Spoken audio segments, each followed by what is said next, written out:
Hello friends, स्वागत है आप सभी का हमारे YouTube channel Divya steno classes में। अगर आप हमारे चैनल पर नए हैं तो हमारे चैनल को सब्सक्राइब कर लीजिए और बेल आइकन को दबा लीजिए।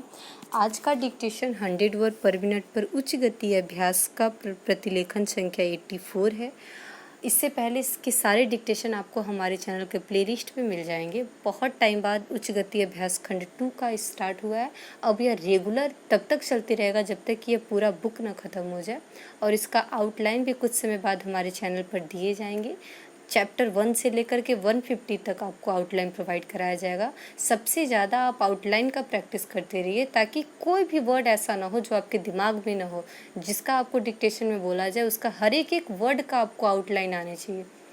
चैप्टर 1 से लेकर 150 तक अपलोड कर दिया जाएगा। आप एक एक चैप्टर वाइज आप देख सकते हैं। अभी 1 से लेकर 70 तक तैयार हो चुका है। कुछ दिन बाद वो चैनल पर आपको अपलोड हो जाएंगे। तो चलिए हम स्टार्ट करते हैं अपना डिक्टेशन।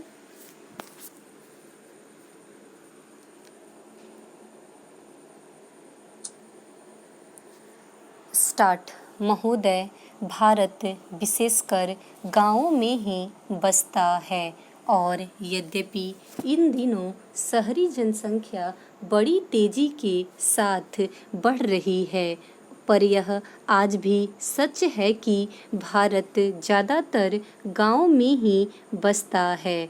गांव और गांव वालों की उन्नति के लिए जो कुछ भी किया जाए उसका केवल स्वागत ही नहीं होना चाहिए, बल्कि उसको प्रोत्साहन देने के लिए सरकार और लोगों को प्रत्येक संभव प्रयत्न करना चाहिए। महात्मा गांधी इसलिए गांवों के विकास पर बहुत जोर दिया करते थे।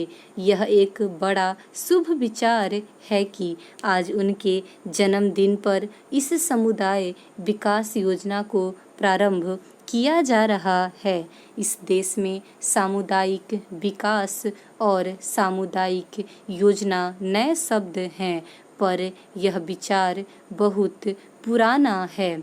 इसका मौलिक तात्पर्य किसी एक दिशा में उन्नति के विपरीत चहुमुखी उन्नति से है।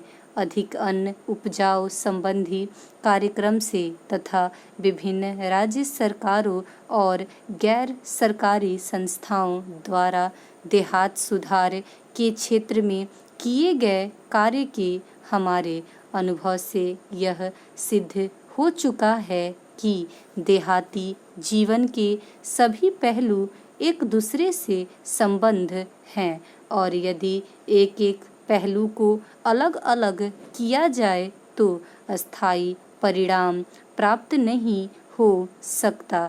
इसका एक अलग अभिप्राय नहीं कि विशिष्ट समस्याओं को महत्व न दिया जाए, परंतु उनसे संबंधित आयोजन किसी विस्तृत योजना के ही अंग होने चाहिए, और वे समस्याएं उस योजना के अंतर्गत आ जाएं। इस काम में सफलता तभी मिल सकती है जब सरकारी व्यवस्था, गैर सरकारी नेतृत्व और जनता के उत्साह में परस्पर सहयोग हो, और खेती, शिक्षा, स्वास्थ्य, सफाई, पशु सुधार तथा बेकारी दूर करना इत्यादि सभी प्रकार की काम एक साथ हाथ में लिए जाएं।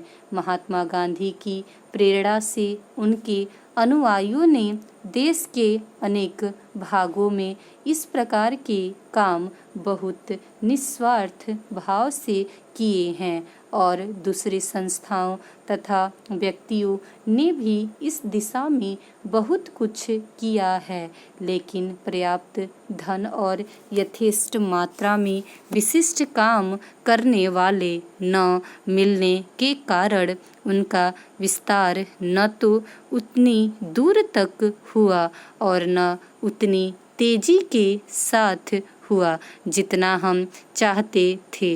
भारत और अमेरिका के बीच जनवरी 1952 में हुए प्राविधिक सहयोग समझौते से इस दिशा में उन्नति की नवीन संभावनाएं पैदा हो गई हैं।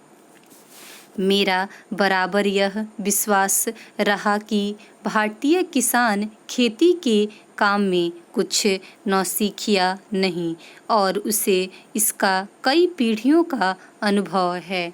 बिहार के किसानों ने पिछले 20 वर्षों में जिस तेजी के साथ नए प्रकार के गन्ने की खेती अपना ली है, नए सुधरे हुए, उससे यह बात प्रमाणित हो जाती है कि भारतीय किसान लकीर का फकीर नहीं तो नए सुधरे हुए तरीकों को अपनाना नहीं चाहता। इसलिए आवश्यकता इस बात की है कि उसे इस बात का संतोष और विश्वास दिला दिया जाना चाहिए कि किसी नई पद्धति से या नई किस्म की चीज़ उपजाने से उत्पादन अधिक होगा।